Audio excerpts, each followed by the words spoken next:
Ben, d'abord, j'ai un contact quotidien avec la rédaction, il faut le dire. Tous les jours dans l'après-midi, on se parle. Je leur téléphone ou ils me téléphonent, ou je passe par là, enfin c'est plutôt par téléphone. Et c'est important à dire parce que dans le métier de dessinateur de presse, c'est bien ça le métier, c'est de travailler avec une rédaction. Moi, je suis comme un journaliste de la rédaction. Je peux venir aux réunions de rédaction, enfin, j'ai pas vraiment le temps et c'est pas vraiment utile. Mais... Donc, dans l'après-midi, en fin d'après-midi, 4-5 heures, ou quoi, j'ai un contact avec le journal qui me dit, c'est pas des grands scoops, ils me disent pas ce que je dois faire, j'en aurai encore la liberté, mais ils me disent ce qu'il y aura dans le journal du lendemain. Et ce serait un peu bête que je parle de quelque chose dont le journal ne parle pas, parce que moi, je l'ai entendu ailleurs. Donc, le choix, la chose importante que je voudrais dire, c'est que je ne suis pas un humoriste qui va prendre dans l'actualité ce qui m'inspire un truc drôle pour faire rire. C'est pas ça, mon métier. C'est de chroniquer l'actualité. Je dois prendre un sujet du jour parce que je pense qu'il faut en parler. Alors, il faut en parler parce qu'il est drôle parfois, il n'y a rien de grave à côté, et c'est le moment de rire un peu avec ça ou ça, ou bien c'est même pas marrant du tout, mais on ne peut pas faire autrement. Il faut bien parler de ça. Je ne sais pas si je suis clair dans ce que je veux dire, mais c'est l'actualité qui l'impose un peu le sujet. Parfois j'ai le choix de deux, trois idées, deux, trois sujets, parfois pas. C'est vraiment très clair depuis le matin qu'il faudra faire ça demain. Et parfois c'est très simple. Hein. Avant-hier c'est la neige. Hein. On l'attend depuis longtemps, elle est tombée partout sur les routes. Le journal m'a dit ne viens pas nous parler du Pakistan ou de l'Iran, parle-nous de la neige en Belgique.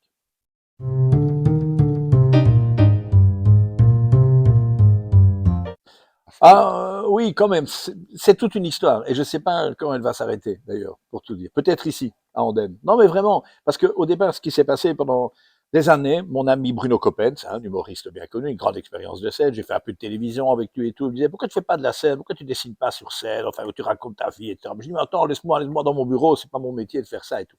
Puis il y a eu les attentats de Charlie Hebdo, hein, vous connaissez très bien la triste histoire. Je connaissais les dessinateurs de Charlie Hebdo. On m'a interviewé, mais 3 fois par jour dans la semaine qui suivait. Et là, j'ai rappelé, pour parler du métier, quoi, des dangers du métier, etc. Et j'ai rappelé Bruno et je dis, écoute, maintenant, aide-moi si on faisait le contraire. Si je faisais un spectacle où, au lieu de répondre toujours un peu aux mêmes questions qu'on me pose, je vais, moi, raconter le métier avec beaucoup de dessins au public qui payera pour venir me voir. Et je pensais naïvement, mais sincèrement, j'avais appelé mon affiche Pierre Kroll, 10 villes, 10 dates. Je me dis, si je me produis dans 10 villes du pays pour raconter ça, tous les gens que ça intéresse auront eu les réponses. Je l'ai joué 85 fois, ce spectacle. Et Bruno en a fait un peu un one-man show. Moi, c'était plus près de la conférence. Drôle, humoristique, parce qu'il y a beaucoup de dessins drôles. Mais Bruno m'a dit aussi, tu dois raconter ta vie. Tu dois. Moi, je trouvais ça un peu narcissique. Je trouve que les humoristes sont souvent narcissiques. Ils racontent tout le temps tout ce qui leur arrive, comme si c'était passionnant.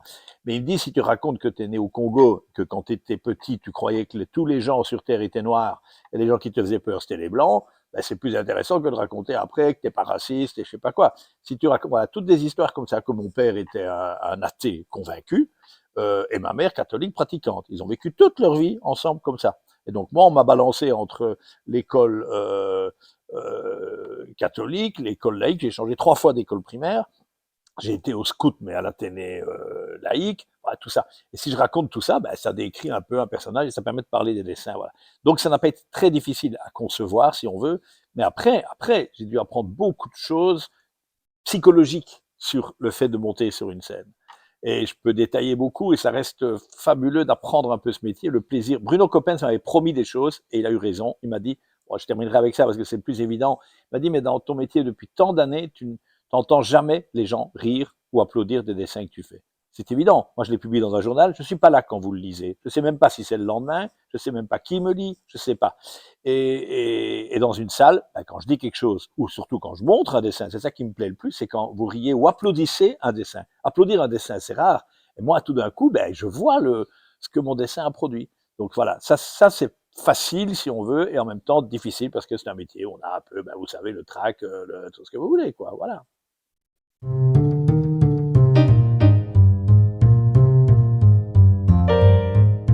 Oh c'est plusieurs questions en une. La collaboration avec le Standard, c'est pas compliqué. C'était un petit billet où ils demandaient en fait le regard d'un wallon sur quelque chose, quoi, pour eux. Donc c'était amusant à faire. C'était pas dans le but vraiment de rire, même s'il y avait toujours de l'humour, et c'était pas dessiné. Donc j'ai pas pu tester là vraiment les limites de l'humour. Je sais qu'on se moque Bah, ils trouvaient plus drôle quand je me moquais des socialistes wallons que quand je me moquais de Bart de Wever, même si le journal n'est pas dans son camp. Mais sinon, les différences d'humour, c'est plus compliqué que ça. Moi, je dis souvent, l'humour est la chose la moins partagée au monde, contrairement à ce qu'on pourrait croire. Elle est partagée dans le sens où il y a de l'humour partout, mais c'est jamais le même. Les gens rient pas de la même chose partout, sauf quelques trucs élémentaires. Mais il y a des pays où l'humour est beaucoup plus cynique, plus méchant, d'autres où il l'est jamais, pas du tout. Il est plus faussement vulgaire, comme en France. Bon, moi je peux pas dessiner des bites et des couilles pour le dire comme ça dans le journal le soir, hein, dans Charlie Hebdo, il y a que ça. Donc il y a des différences et il y en a en Belgique entre les deux communautés. Alors est-ce qu'il faut s'adapter? Ça sert à rien d'essayer de trop s'adapter. Il y a des dessinateurs j'en connais qui travaillent beaucoup pour l'international, mais je trouve que ça devient un peu des produits blancs, si vous voulez. C'est un peu le plus petit commun dénominateur et ça va pouvoir faire rire tout le monde, enfin, ou intéresser tout le monde, mais c'est un peu plat parfois. Vous savez, l'humour, c'est, quand je dis la chose la moins partagée au monde, ce qui vous fait le plus rire, c'est quand vous riez de votre beau-frère en cachette entre vous, quand vous, bon, les choses, il faut une complicité dans l'humour. Et c'est cette complicité qu'on a dans une culture qu'on a moins avec une autre. Et je peux vous dire, les Flamands ont un humour souvent plus surréaliste encore que nous, enfin un peu plus anglais, un peu nonsense comme ça. Les Wallons ont un humour quand même un peu plus proche des Français. Voilà, je vois des différences, mais je ne cherche pas à m'adapter, non.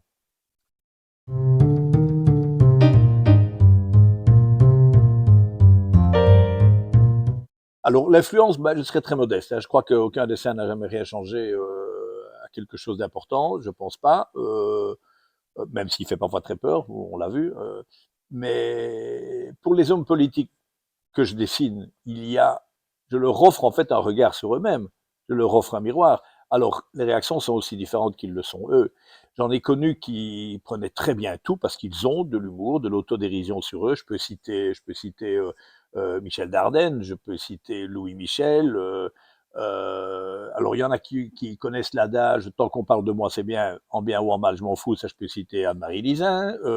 Je peux je peux citer des gens qui n'ont prennent pas les choses avec beaucoup d'humour, c'est plutôt des Flamands qui me connaissent moins et qui appréciaient pas, comme Louis Taubac. Bon, c'est des vieux politiques, hein, ça. Il y en a, je sais jamais trop, comme Elio Di Rupo et tout, mais là, avec le temps, ils savent que ils, ils devinent un peu ce qui je suis après une quantité de dessins et ils l'acceptent et ça se passe bien. Donc, quelle influence je peux avoir sur eux et sur leurs décisions? À mon avis, rien. Mais je le redis, je leur offre un regard. C'est surtout ce que je faisais à la télévision et je trouve ça très dommage que la RTBF n'en veuille plus. Enfin, c'est un autre problème. Mais c'est qu'au fond, je jouais dans les deux sens. Moi, j'avais un pied sur le plateau et un pied dans la maison des gens. Donc, je disais aux spectateurs ce qui me fait rire, ce que vient de dire un homme politique, mais ça permettait de le dire autrement, aux spectateurs de faire passer son message quelque part, même avec ironie. Et quand je me moquais de l'homme politique, ben, je pensais en fait ce que pensait la personne chez elle qui regardait la TV. Donc, je pense qu'il y a une utilité au dessin politique, y compris pour les politiques eux-mêmes. Oui, mais modeste.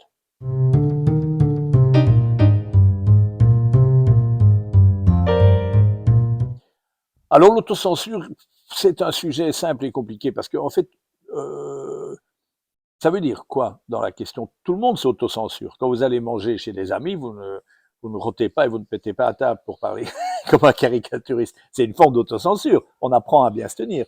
Je dis ça parce que c'est pas vraiment la même chose partout. Je vous disais, en France, on peut plus facilement dessiner des bites et des couilles dans des dessins même politiques qu'on le ferait chez nous, parce que ça ferait rire sans doute personne. Donc si j'ai une idée qui me traverse l'esprit comme ça, je vais sans doute pas la faire. Mais c'est pas une peur, c'est pas je m'autocensure parce que là je tiens quelque chose d'important, de bien. Ah, c'est trop dangereux, je vais avoir des ennuis, j'ai peur de le faire. Non, c'est jamais le cas. C'est plutôt ça, c'est une idée qui me fait marrer, mais elle fera peut-être rire que moi et trois amis. Donc voilà, c'est peut-être pas ça qu'il faut faire. C'est plutôt ça l'autocensure. Alors maintenant, elle est plus générale, elle est plus compliquée la question sur l'autocensure un peu inconsciente. Et ça, évidemment, on vit une époque particulière dont on parle tout le temps. Je ne parle pas que du danger des islamistes. Je voudrais dessiner, faire une caricature demain du prophète dans le soir. De toute façon, le soir ne l'accepterait pas. Et avant, c'était pas de l'autocensure. On m'a dit souvent, maintenant, vous ne dessinerez plus le prophète. Je ne le dessinais jamais. Et pourquoi je dessinais pas le prophète? Par peur? Mais non, parce que comme je dis en riant, il n'a jamais participé à aucune négociation gouvernementale ou régionale. Qu'est-ce que vous voulez que je le foute dans mon métier, le prophète Mahomet? Donc je ne le faisais pas. Donc Maintenant, par contre, la crainte, c'est que c'est difficile de ne pas penser quand on dessine, tiens, là, à tous les coups, je vais me ramasser sur le dos les féministes, les wokistes, les antiracistes, les ceci, cela. Parce que je n'aime pas l'expression on ne peut plus rire de rien, etc. et tout, parce que ce n'est pas vrai, mais on peut plus rire sans conséquence, parce que tout le monde voit tout, tout le temps. Je disais parfois en boutade, on peut rire des sourds, mais alors tout bas. Hein. Vous pouvez rire des aveugles, mais par écrit. Bon, c'est pas gentil. Mais qu'est-ce que ça veut dire? C'est que les choses restent un peu, je disais tout à l'heure, par complicité. On fait de l'humour toujours un peu entre soi. Et si tout le monde vient voir tout le temps ce qu'on fait entre soi, on n'est plus entre soi. Vous savez, moi, je ne comprends rien à la musique classique contemporaine, là, la musique compliquée, Pierre Boulez, des choses comme ça. Je ne vais pas dans une salle de spectacle pour aller dire je comprends rien à ce que vous faites, je n'aime pas. Je me contente de ne pas le faire. Mais maintenant, les réseaux sociaux, c'est pas ça. Les gens vous écrivent pour vous dire j'ai rien compris à votre dessin, il est nul, je n'ai pas assez nul, c'est mauvais, pourquoi vous moquez-vous de ça? Mais fais autre chose, quoi. Regarde autre chose, laisse-moi faire ça, voilà. Et ça pollue l'esprit quand même. Donc c'est pas vraiment de l'autocensure, mais ce n'est plus insouciant comme avant.